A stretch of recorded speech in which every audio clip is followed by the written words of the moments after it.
que cercá-la, Ele poderá livrá-la, seu poder eterno sempre a susterá.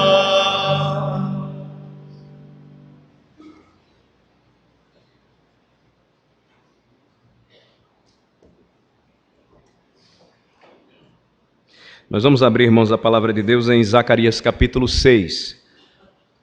Hoje nós concluiremos o capítulo 6 do livro de Zacarias.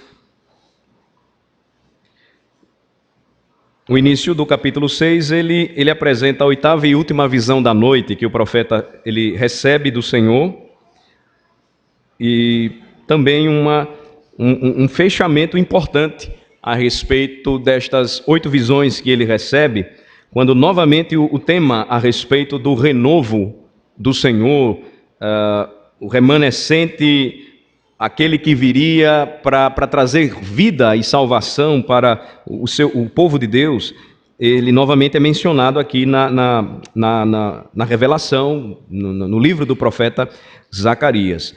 Então eu vou ler novamente o capítulo 6, eu peço a atenção dos irmãos, e depois nós vamos orar e dar prosseguimento então ao estudo, à mensagem desta manhã. Zacarias, capítulo de número 6, a partir do versículo de número 1. Assim diz a palavra do Senhor. Outra vez levantei os olhos e vi, e eis que 4 carros saíam dentre 2 montes, e estes montes eram de bronze. No primeiro carro os cavalos eram vermelhos, no segundo pretos, no terceiro brancos e no quarto baios. Todos eram fortes. Então perguntei ao anjo que falava comigo: que é isto, meu senhor? Respondeu-me o anjo: são os 4 ventos do céu que saem de onde estavam perante o Senhor de toda a terra. O carro em que estão os cavalos pretos sai para a terra do norte, o dos brancos após eles, os dos baios para a terra do sul. Saem assim os cavalos fortes, forcejando por andar avante para percorrerem a terra. O Senhor lhes disse: ide, percorrei a terra, e percorriam a terra. E me chamou e me disse: eis que aqueles que saíram para a terra do norte fazem repousar o meu espírito na terra do norte. A palavra do Senhor veio a mim dizendo: recebe dos que foram levados cativos, a saber, de Reldai, de Tobias e de Jedaías, e vem tu no mesmo dia e entra na casa de Josias, filho de Sofonias, para a qual vieram da Babilônia. Recebe, digo, prata e ouro, e faze coroas, e põe-nas na cabeça de Josué, filho de Josadaque, o sumo sacerdote, e dize-lhe: assim diz o Senhor dos exércitos, eis aqui o homem cujo nome é Renovo.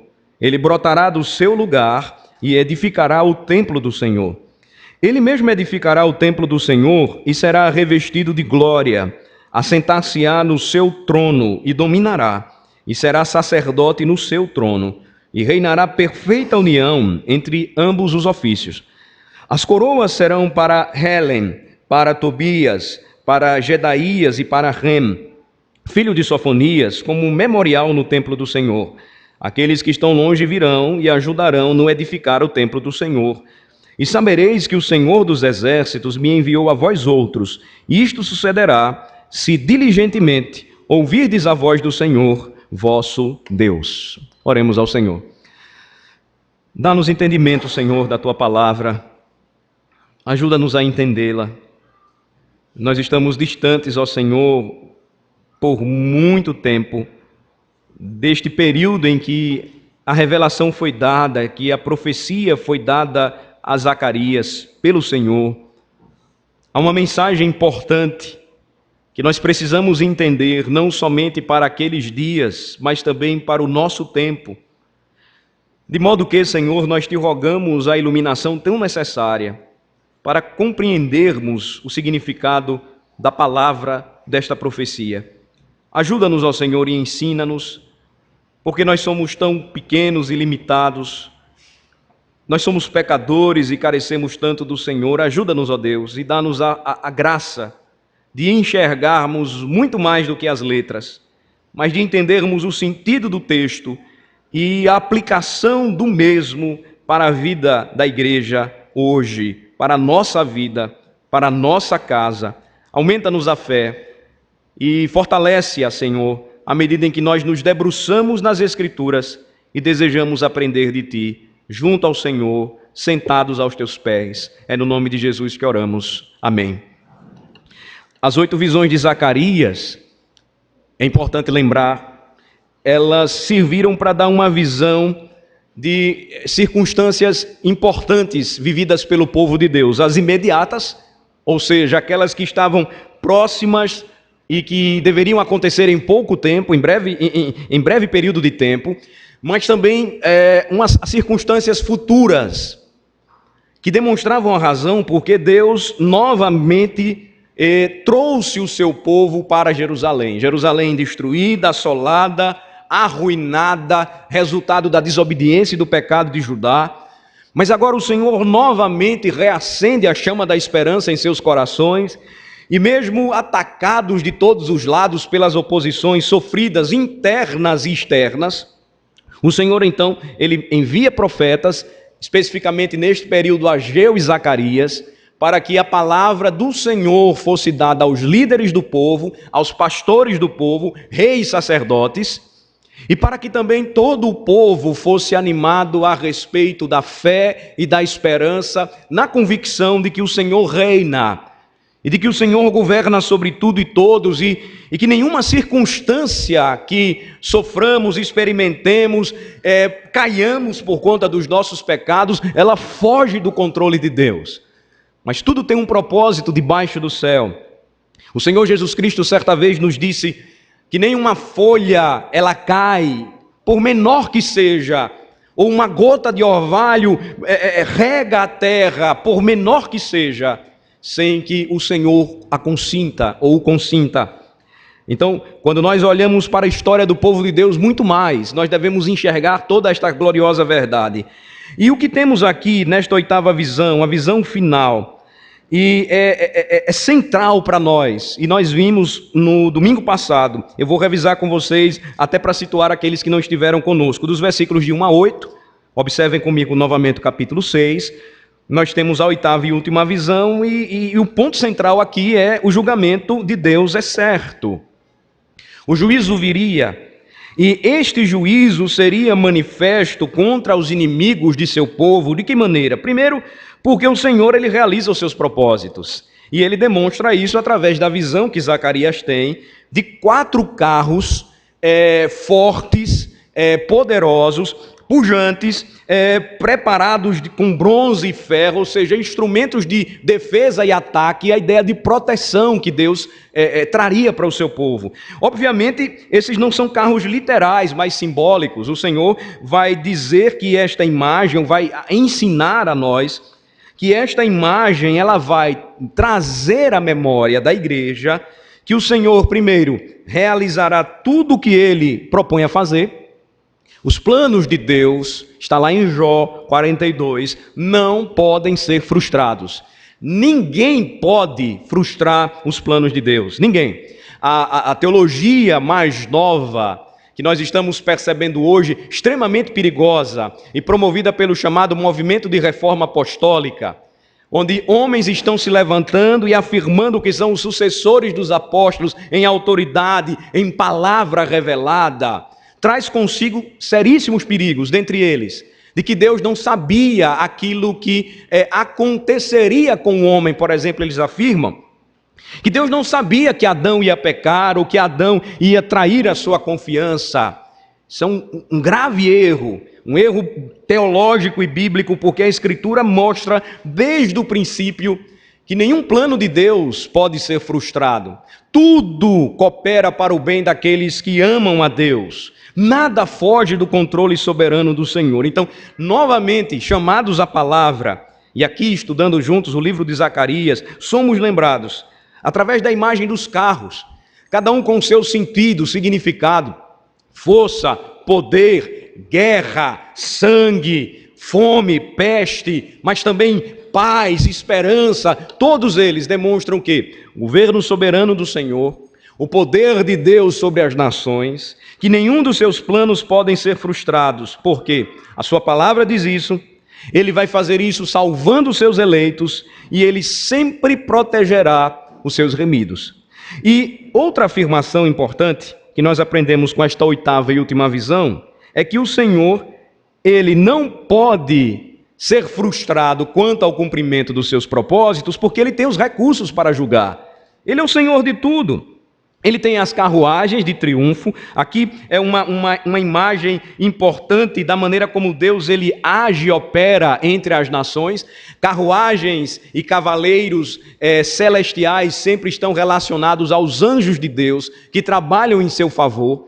Então a gente não vê, obviamente, a gente não consegue enxergar, a não ser que tivéssemos um lampejo de revelação, como o aprendiz de Eliseu recebeu em Dotã e viu todos aqueles anjos em carruagens poderosas contra os assírios. Mas vejam que o Senhor mesmo nos diz, em sua palavra, que bem-aventurados, mais bem-aventurados, são aqueles que não veem, mas creem. Ou seja, o que a palavra de Deus diz é certa. E estes estão a percorrer toda a terra, ou seja, a cumprir o propósito de Deus, de proteger o seu povo, de governar e dirigir todas as nações para o seu propósito. Então, nós aprendemos estas verdades e aí elas nos preparam para o que nós vamos ver hoje. O que é que nós vamos ver hoje? Versículos de 9 a 15. Olhem novamente comigo para Zacarias, capítulo de número 6, do versículo 9 ao versículo 15. Por que todas estas visões foram importantes?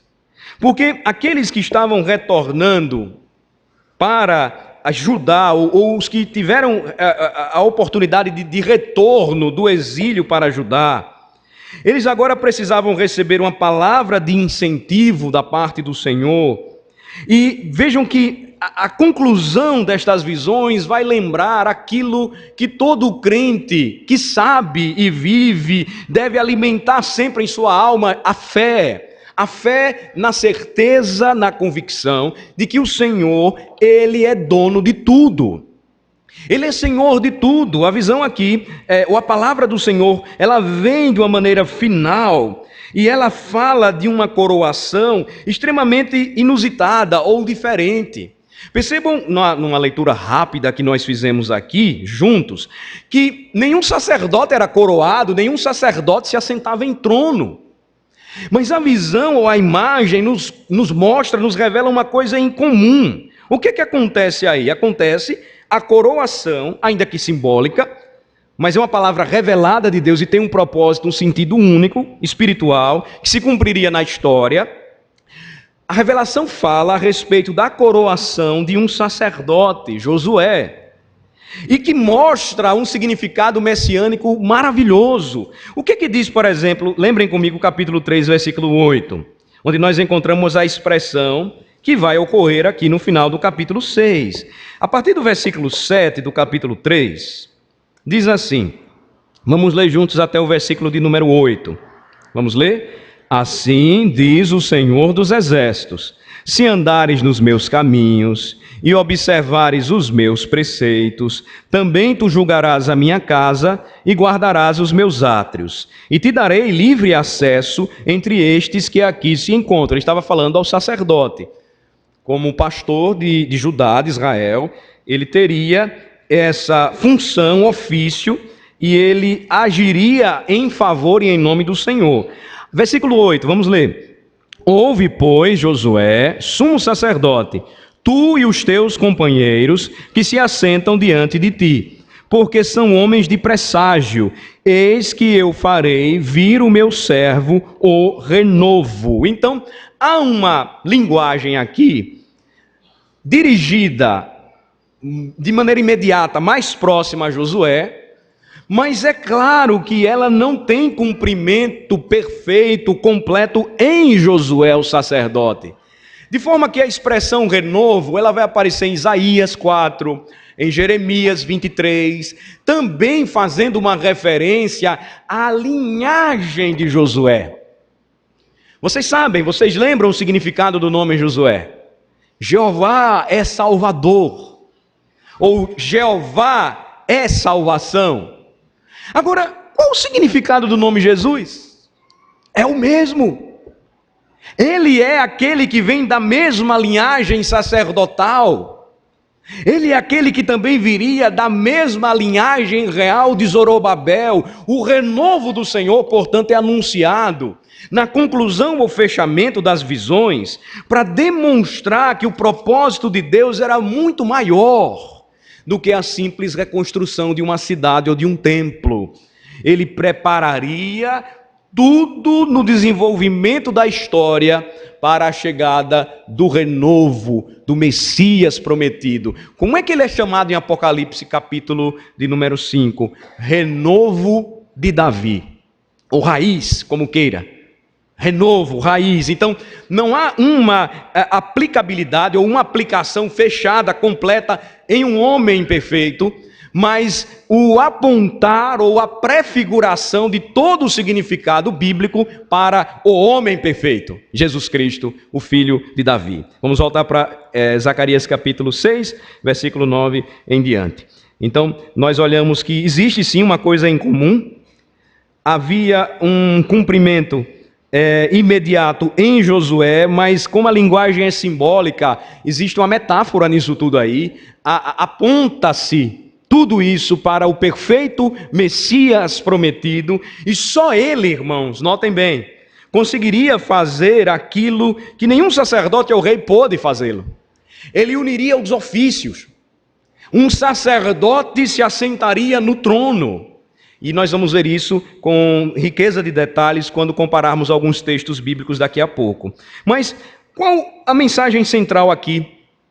Ou qual o entendimento central aqui deste final, desta conclusão do capítulo 6? Primeiro, Deus diz que este renovo iria construir o templo.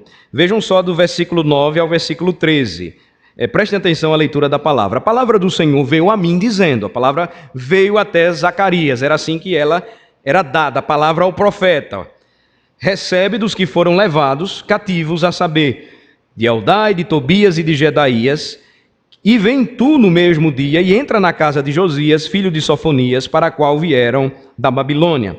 Recebe, digo, prata e ouro, e faze coroas, e põe-nas na cabeça de Josué, filho de Josadaque, sumo sacerdote. Ele deveria receber essa prata e ouro destas casas, de Eldai, Tobias e Jedaías. Ele deveria preparar uma coroa com estas joias, e vejam, inusitadamente, ele não deveria coroar o rei, mas ele deveria coroar o sacerdote. Ele não deveria colocar a coroa na cabeça de Zorobabel. Ele deveria colocar a coroa na cabeça de Josué. Vejam só. Então, os versículos 12 e 13 dizem: E dize-lhe, assim diz o Senhor dos Exércitos, eis aqui o homem, cujo nome é Renovo, ele brotará do seu lugar e edificará o templo do Senhor. Ele mesmo edificará o templo do Senhor e será revestido de glória, assentar-se-á no seu trono e dominará, e será sacerdote no seu trono, e reinará perfeita união entre ambos os ofícios. Então, o renovo construiria o templo, ou o reconstruiria, mas entendam que nesta visão aqui o templo é usado para referir-se à morada de Deus.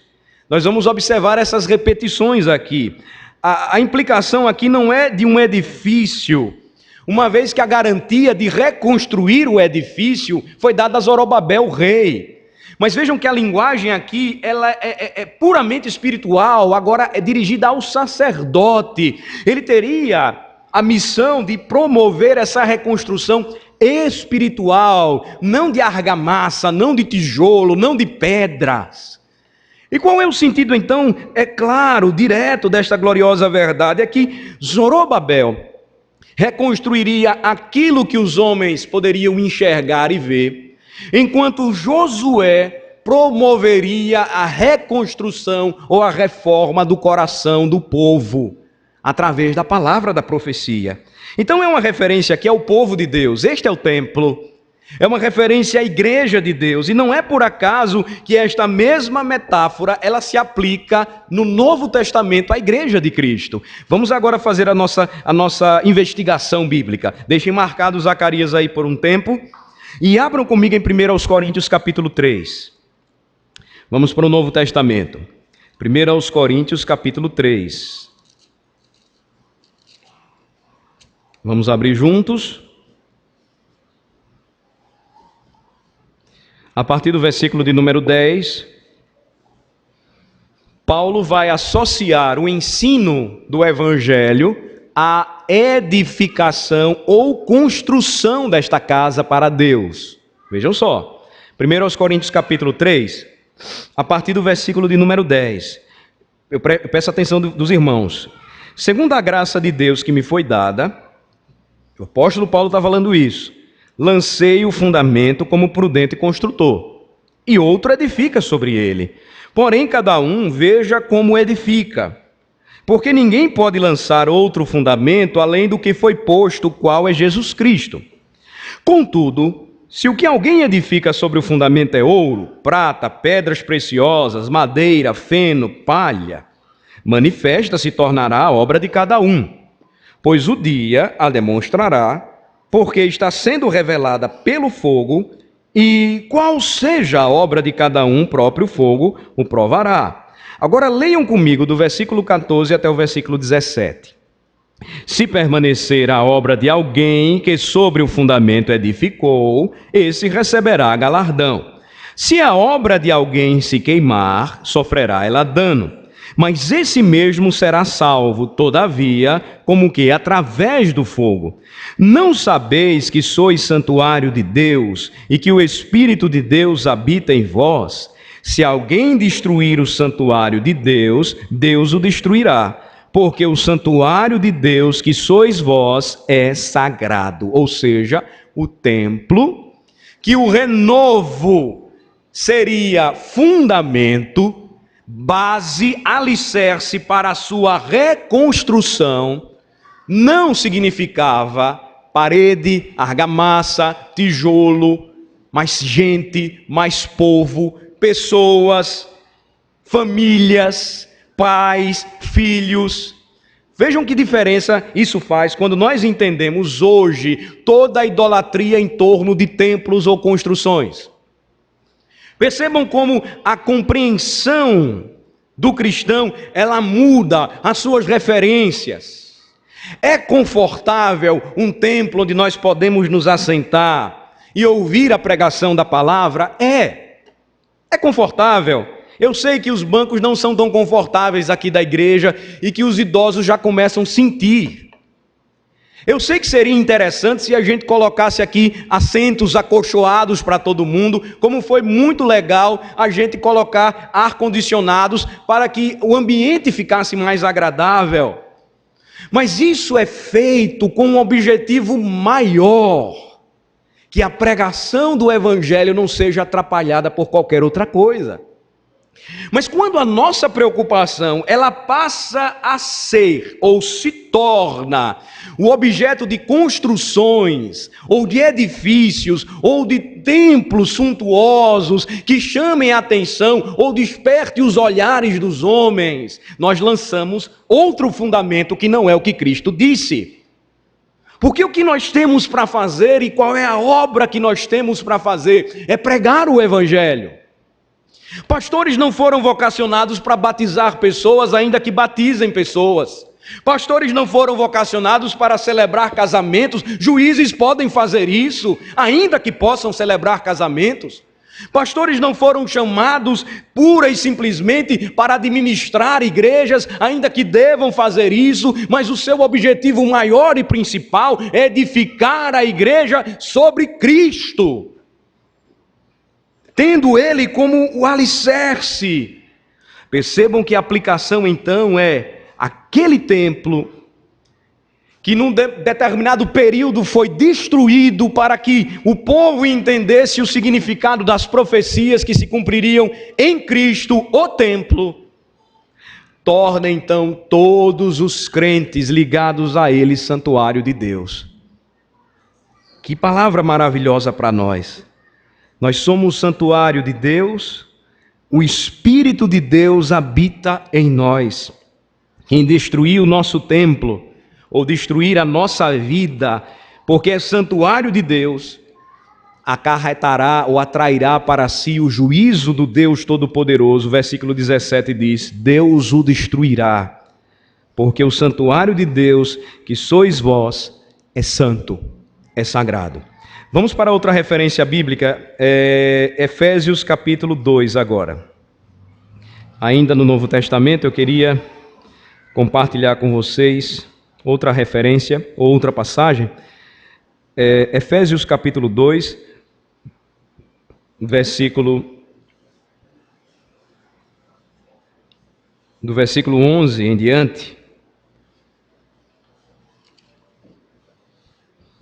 Efésios 2, do versículo 11, diz assim a palavra do Senhor. Eu peço a atenção dos irmãos mais uma vez. Portanto, lembrai-vos de que outrora vós, gentios na carne, chamados em circuncisão por aqueles que se intitulam circuncisos na carne por mãos humanas, naquele tempo, estáveis sem Cristo, separados da comunidade de Israel e estranhos às alianças da promessa, não tendo esperança e sem Deus no mundo.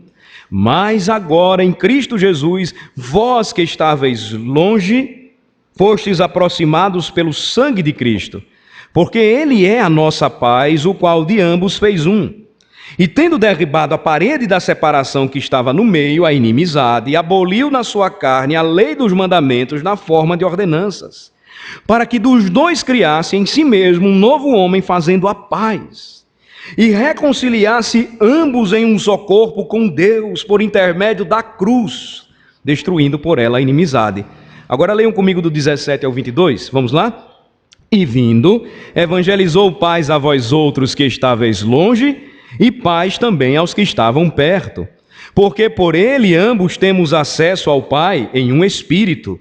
Agora, assim, já não sois estrangeiros e peregrinos, mas concidadãos dos santos, e sois da família de Deus, edificados sobre o fundamento dos apóstolos e profetas, sendo ele mesmo, Cristo Jesus, a pedra angular, no qual todo edifício bem ajustado cresce para santuário dedicado ao Senhor, no qual também vós juntamente estáis sendo edificados para a habitação de Deus no Espírito. Então, o templo sois vós. O templo do Senhor é o povo de Deus, a igreja de Deus. Aquilo que o Senhor então revela a Josué, uma vez que ele já tinha dito a Zorobabel que ele teria como rei a responsabilidade de reconstruir o templo físico, ele fala agora ao coração do sacerdote e diz que desta raiz e deste renovo, o templo ou santuário de Deus, o verdadeiro sentido da reunião, da congregação dos santos, a igreja, seria edificada, seria construída. Então ele vai construir o templo e quando ele fizer isso, diz Zacarias capítulo 6, ele será revestido de glória, ele se assentará no seu trono, ou seja, a imagem, a ideia do seu trabalho concluído, ele dominará de seu trono. Vamos voltar para Zacarias capítulo 6 e concluir então a mensagem desta manhã. Zacarias 6, vamos voltar para lá. Do versículo 12 ao versículo 14, nós então temos o seguinte. Primeiramente, nós vimos esse significado de reconstrução e edificação do templo. Hoje, muito mais do que antes, esse significado, esse sentido, ele ganha força e cumprimento na missão de Jesus, de modo que a missão da igreja é pregar o Evangelho, e é claro, quando ela prega o Evangelho, ela estabelece igrejas, ela planta igrejas, ela tem que oferecer, prover estruturas. Mas se estamos em um lugar ou um ambiente que não é nosso, que não é próprio, mas onde a igreja se reúne, não se enganem, não confundam, a igreja de Cristo ali estará. Eu sei que esta passagem em Mateus 18, ela tem uma aplicação mais direta à disciplina eclesiástica, mas ela mostra a relação que há entre a congregação, entre a reunião dos santos, onde estiverem 2 ou 3 reunidos em meu nome, Jesus diz, eu vou estar lá. Então não se engane, irmão, quando você realiza o culto com a sua família, quando você realiza um culto com os seus irmãos, quando você tem a oportunidade de visitando alguém que está convalescendo, levar a palavra, cantar hinos, orar, você está ali representando a igreja do Senhor, é o templo do Senhor ali. Não pense que você só vai à igreja quando vem para cá, não. Você é igreja. Agora, tem uma coisa importante. Igreja não vive isoladamente. Igreja, ou quem é igreja, não vive desigrejado. Quem é igreja tem o desejo e o sentimento constante de estar junto, de congregar, de fazer parte deste povo santo de Deus. Então, Zacarias 6, agora finalmente, versículos de 12 a 15, preste atenção, diz assim: e diz-lhe, assim diz o Senhor dos Exércitos, eis aqui o homem cujo nome é Renovo, ele brotará do seu lugar e edificará o templo do Senhor. Ele mesmo edificará o templo do Senhor e será revestido de glória, assentar-se-á no seu trono e dominará e será sacerdote no seu trono e reinará perfeita união entre ambos os ofícios.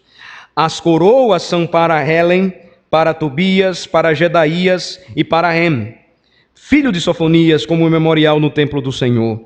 Aqueles que estão longe virão e ajudarão no edificar o templo do Senhor, e sabereis que o Senhor dos Exércitos me enviou a vós outros.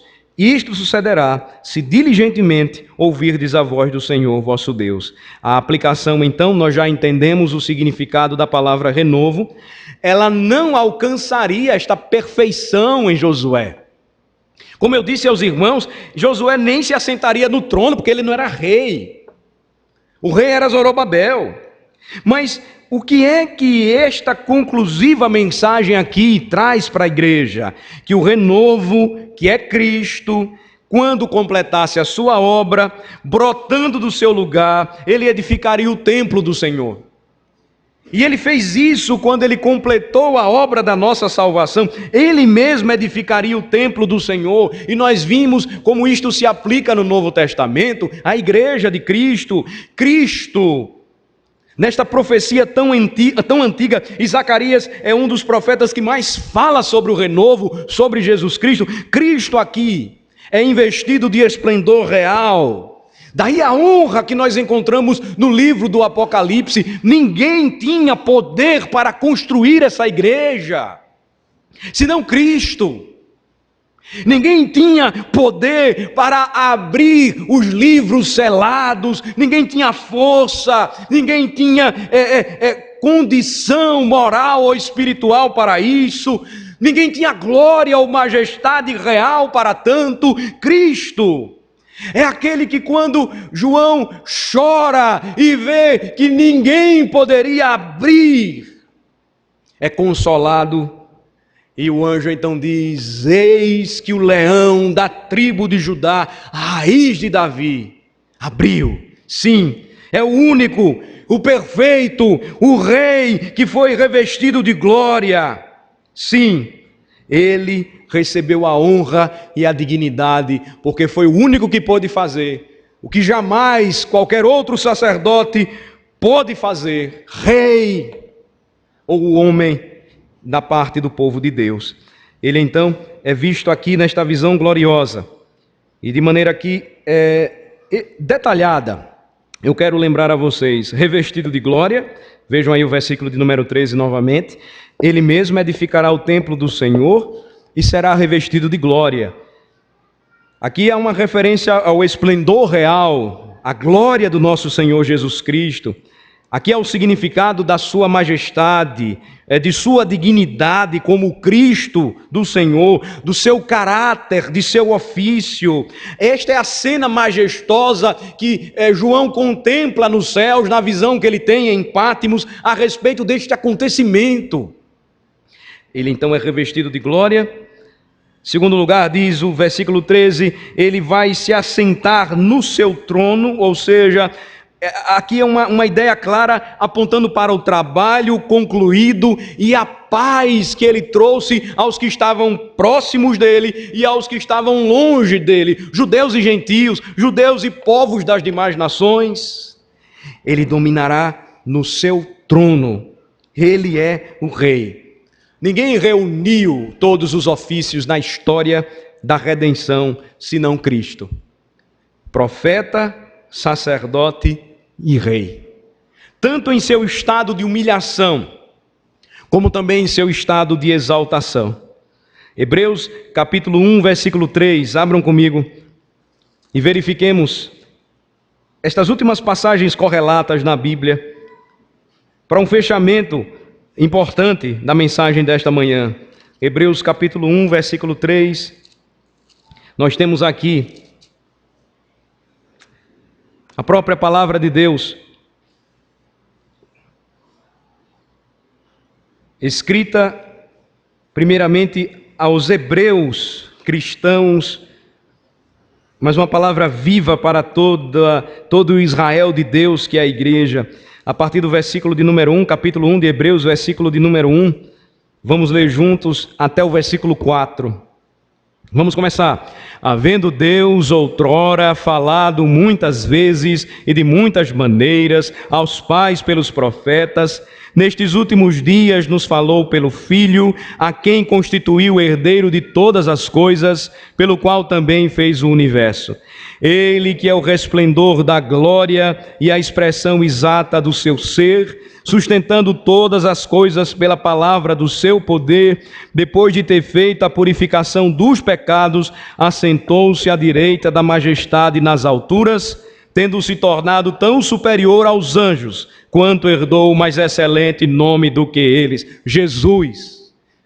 O mesmo nome daquele sacerdote que prefigurava a glória do rei e sacerdote e profeta de seu povo, Jesus, se assenta no trono, apontando para a conclusão do seu trabalho, o que foi que ele fez, sendo o resplendor da glória do Pai, a expressão exata do ser do Pai, sustentando todas as coisas pelo poder da sua palavra, ele purifica os pecados de seu povo.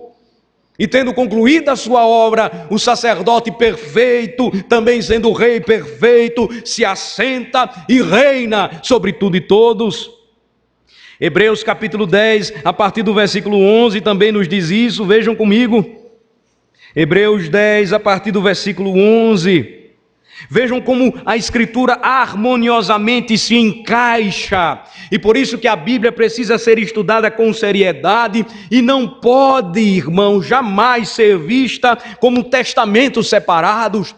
Mas os testamentos formam uma unidade que tem como centro Jesus e que só aponta para Jesus. Hebreus 10, a partir do versículo de número 11 até o versículo 18, prestem atenção à leitura da palavra. Ora, todo sacerdote se apresenta dia após dia a exercer o serviço sagrado e a oferecer muitas vezes os mesmos sacrifícios que nunca jamais podem remover pecados. Assim foi Josué nos dias de Judá. Jesus, porém, tendo oferecido para sempre um único sacrifício pelos pecados, assentou-se à destra de Deus, sacerdote e rei, aguardando daí em diante, até que os seus inimigos sejam postos por estrado dos seus pés. Ele dominará no seu trono, porque com uma única oferta aperfeiçoou para sempre quantos estão sendo santificados. E disto nos dá testemunho também o Espírito Santo, porquanto após ter dito, esta é a aliança que farei com eles, depois daqueles dias, diz o Senhor, porém no seu coração as minhas leis, e sobre a sua mente as escreverei. E acrescenta também, de nenhum modo me lembrarei dos seus pecados e das suas iniquidades para sempre. Ora, onde há remissão destes, já não há oferta pelo pecado. Cristo foi revestido de glória. Cristo se assentou em seu trono, completa a sua obra.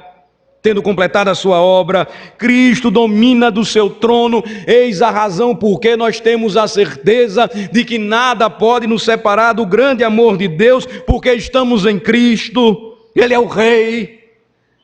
E a conclusão, irmãos, de tudo isso é que há esperança ainda hoje, sim, para aqueles que sentem a condenação por seus pecados quando confrontados pela lei. Há esperança sim para estes quando encontram naquele que une perfeitamente os ofícios de sacerdote e rei salvação. Há esperança. A continuidade das profecias do Antigo e a revelação do Novo Testamento, tendo 1500 anos de intervalo, é notavelmente evidente na passagem que estudamos hoje. Nada se perdeu, os planos do Senhor não foram frustrados, as visões de Zacarias teriam cumprimento perfeito e futuro. E portanto, irmãos, não é a mesma exortação hoje que Zacarias deu a Josué, a Zorobabel, ao resto do povo, não é a mesma exortação hoje devida a nós.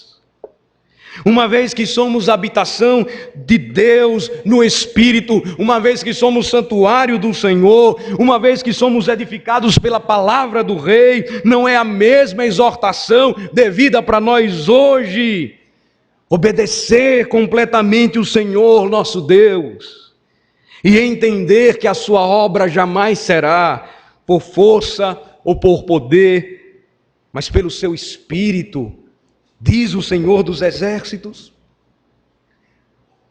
Resta-nos confiar, descansar, em meio à senda da aflição, em meio às noites escuras da nossa alma, em meio aos terrores que nos abatem quando nós olhamos para as nossas próprias vidas e estrutura e nos reconhecemos pecadores indignos de pregar, indignos de ouvir, indignos de servir, indignos de dizer qualquer outra coisa. Não é a mesma exortação de vida para nós nesta manhã? Em Cristo fomos feitos habitação de Deus. Cai toda a vaidade e soberba que possa haver em nosso coração. Basta a enfermidade bater na porta da nossa casa para a gente perceber que ouro, prata, riquezas, glórias e honras deste mundo para que servirão? Basta estarmos fortes e nos considerarmos tão altos e voarmos tão alto para o Senhor retirar a nossa força e novamente nós enxergarmos quem nós somos: odiosos, invejosos, cobiçosos, mentirosos. Basta o Senhor retirar a sua graça e nós nos desesperamos. Não é a mesma exortação devida para nós. A palavra da profecia, que mostra que o Senhor não se calou, que Ele continua a falar, revela Cristo. É nele que nós devemos crer. Revela Cristo. É nele que nós devemos focar a nossa vida, os nossos olhos, as nossas metas para o ano que vem e para qualquer outro tempo, até o seu retorno. É somente em Cristo, que foi revestido de glória, que se assentou em seu trono por cumprir a sua obra de salvação e que domina sobre o seu trono, e nós devemos descansar. Se nós não fizermos isso, irmãos, nós não entenderemos o significado da palavra esperança.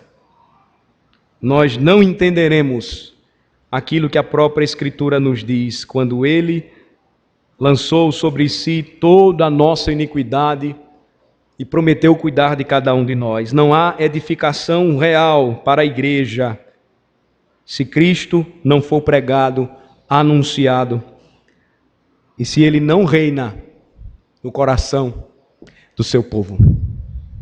Vamos orar. Tem compaixão, Senhor, de nós. Perdoa-nos, ó Senhor, quando nos esquecemos que somos habitação Tua no Espírito de Cristo. Que o Espírito dele habita em nós. Que o verdadeiro templo somos nós, a igreja. Perdoa-nos, ó Senhor, quando a razão da nossa esperança e fé se esvai, escorre pelos ralos deste mundo, porque nós deixamos de crer e confiar em tudo aquilo que Cristo fez por nós. Te louvamos por Tua palavra, porque ela mexe com as nossas estruturas e nos faz sempre lembrar a palavra do Pai, dada aos filhos: Filho meu, não desprezes a correção e o ensino. Filho meu, fugi dos desejos de seu próprio coração. Filho meu, eis que o renovo, ele já veio e cumpriu tudo aquilo que as profecias antigas revelavam. Ajuda-nos, ó Senhor, a olhar somente para Cristo, porque senão nos perderemos. Não permitas, ó Senhor, que lancemos qualquer outro fundamento para a nossa casa, porque senão iremos construí-la sobre a areia. Tem misericórdia de nós, ó Senhor, e nos faz obedecer completamente a Ti, porque Tu és o nosso Deus, e entender que a nossa vida, que a Tua obra nunca deve ser por força ou por poder humano, mas pelo Teu Espírito somente. É a palavra do Senhor dos Exércitos. Abençoa, Senhor Deus, a Tua igreja. Edifica, Senhor, pela palavra a Tua igreja. Guarda-nos, ó Senhor, porque em Ti nos refugiamos. Em nome de Jesus. Amém.